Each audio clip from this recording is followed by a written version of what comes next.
So somebody asked me recently, what is it about your LCS that you think is so special? Why is it better than any other LCS in your area, in your opinion?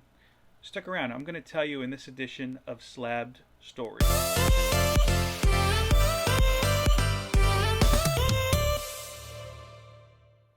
Hello, my friends out there in YouTube land. It is your good buddy Philtastic Phil here, and I want to welcome you back to my channel.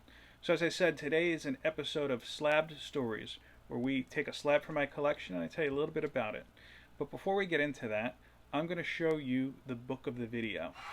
If you don't know what I'm talking about, then you missed the last video. How dare you? I'll put a link in the description just so you could catch you up here. But my pick of the video is one that I least expected to like, to be honest with you. And if you've watched the channel for a while now, you know why. My pick is Excalibur number 19. Now I know what you're thinking. Phil, why would you pick Excalibur number 19? It's not a special book, it's a newer book. You're right. This book came out, I think, in February, March, somewhere around there. So part of the advantage of these little video things is you don't have to break the bank searching eBay or Feebay, whatever you want to call it, or going in back bins and spending way too much on it. No. These are recent books. You could probably still get a cover price or even less if you know where to go. So anyway, as I said, Excalibur was not a book in the X-Men series, in the new launch of the X-Men series, I should say, that I particularly liked. They did have a good little outing during the X of Swords storyline, I'll give them that. But all in all, Tini Howard's team book, which has not seemed to be about a team, has really kind of lost me up until now. For the first time that I could think of, at least in the series, it's really, truly a team book. It's not just about Betsy Braddock. It's not Betsy and friends. No, and each team member sounds different. They have a distinct voice, and that's something I just feel has been missing from the title since the beginning. And it's a shame because you have some of the best X-Men. Gambit, Rouge, okay, not Rictor. You know what I mean.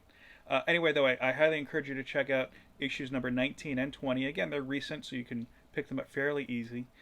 They're also, I believe, available as well on the Marvel Unlimited app. Don't hold me to that. I haven't checked it out When you think about a slabbed book, if you're like me, you think about a high-end Grail book. You know, something of great importance.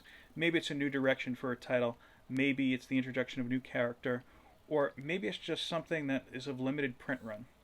This slab that I'm going to talk about today is none of those. Now, this is a book that, to be honest with you, it's not one that has a title that's close to my heart. It's not one that I sought to get, to be honest with you. I am glad it's in my collection, and you'll find out why in a moment. To be honest with you, this book is probably worth more raw than it is in the slab. That book is Ultimate Vision number 1. And this is let me do this. I'm going to shut off the light for just a moment so you can see it. Yeah, Ultimate Vision number 1, and yeah, that's a 9.8. Now, don't be too impressed that it's a 9.8. According to the Go Collect app, there's, I think, 32 graded copies of Ultimate Vision number 1. 27 of them are 9.8, and one of them, which I think is a 9.6, is signed. I couldn't find one recently in the eBay sold listings, the sold auction listings. I'm not that great at searching them, to be honest with you, so if you're able to find one, let me know and see how much the value was. That being said, no, I'm not going to sell this one, and I'll tell you why. This book was gifted to me by a very good friend of mine, the original owner of my LCS, Fat Moose Comics, Elon. Elon now owns Mighty Moose Comics out in the Seattle area.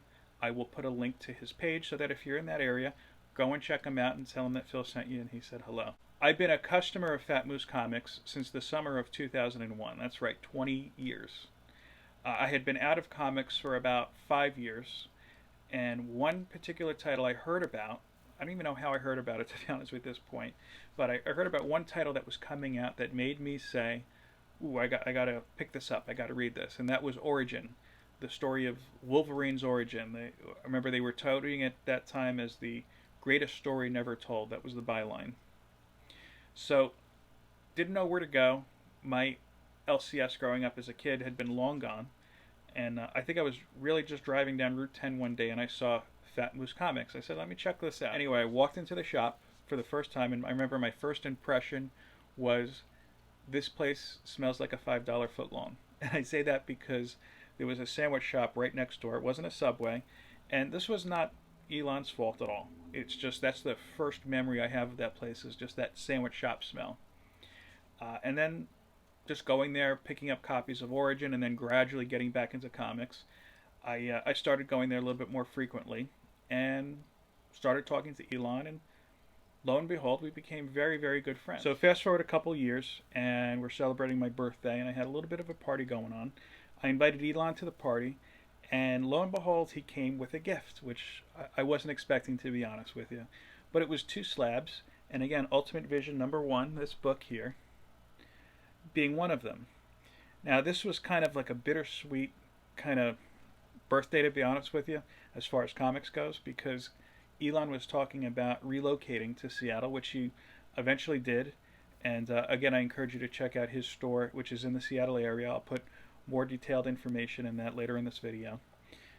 And I just remember kind of being this point of uncertainty with collection-wise. I was like, okay, well, where am I going to get my comics from? What if I don't like the new owner? That kind of stuff. Spoiler alert, it all worked out. I liked the new owner just fine.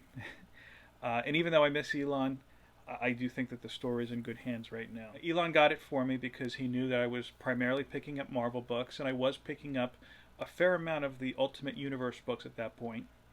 That being said, I know that this book was kind of in the decline of the Ultimate Universe. There really isn't much going on in this book, and to be honest with you, I had to double check online and be like, okay, why was this a limited series? It wasn't the first appearance of the character. I do remember when I first saw it, it reminded me of a pinball machine game I used to like to play, a pinball game I used to like playing as a kid called Pinbot. But no, it has nothing to do with Pinbot at all. So my whole point of the story, yeah, you know what? It's not a key book. It's not even something that I would look fondly on as far as the title itself goes. But this is always going to be a part of my collection because it's a reminder of Elon. And to answer that question I started at the beginning of the video with, what makes the LCS I frequent, Fat Moose Comics, so great? And my answer in a nutshell was the people. The owners, the customer, the workers, but the people. And Elon, of course, being the guy who started Fat Moose, is a huge part of that. At the end of the day, this is what really makes our hobby, comic book collecting, so unique and so enjoyable. It's not just about the pages upon pages of stories that we read.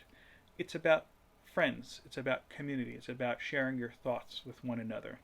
It's about celebrating your high points and, consoling each other in your low points as well.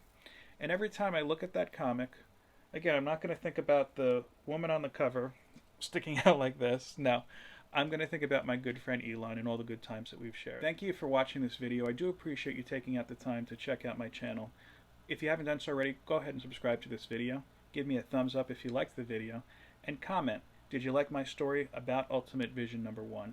Do you have any slabs or even any raw books in your collection that you have a story like this, where maybe the story in the pages isn't so good, but there's a greater story behind the book why you keep it in the collection, or maybe just something that comes to your mind whenever you think about it? Let me know. I'm interested in hearing it. Let's mix it up in the comments here. Thanks again for checking this channel. I hope you enjoy the rest of your night. Peace, love, and comics. Take care.